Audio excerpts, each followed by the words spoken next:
عبدیت کا مقام۔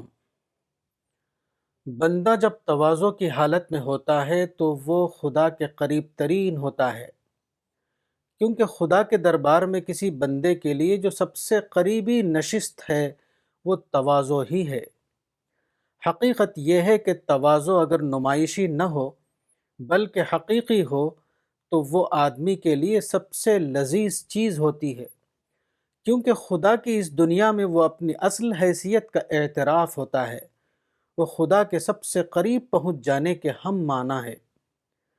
جس آدمی کو عبدیت کے مقام کی خبر نہ ہو، عبدیت اس کے لیے لذیذ چیز نہیں بن سکتی۔ جو شخص امتیاز میں جیتا ہو وہ مساوات کی لذت کو کس طرح پائے گا؟ جو اپنی انا میں گم ہو وہ خدا کی کبریائی کے اعتراف کا مزہ کیسے چکھے گا؟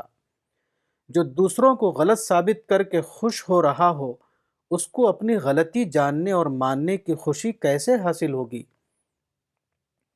جو اپنے کو ایک پیمانے سے ناپے اور دوسروں کو دوسرے پیمانے سے ناپے وہ کیوں کر جانے گا کہ اپنے لیے اور دوسروں کے لیے ایک پیمانہ رکھنا اتنی بڑی دولت ہے کہ دنیا کی تمام دولتیں اس پر قربان کی جا سکتی ہیں۔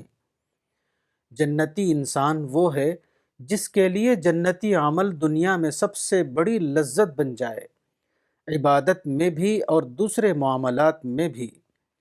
حسد کے جذبات کو کچلنا، انتقام کی آگ کو بجھانا، گروہی عصبیت سے اپنے کو اوپر اٹھانا، اختلاف کے باوجود انصاف کرنا، خوشامد کے بجائے حق کی بنیاد پر انسان کی قدر کرنا، یہ سب چیزیں اس کے لیے اس طرح لذیذ بن جائیں کہ ان کو چھوڑنا اس کے لیے ممکن نہ رہے۔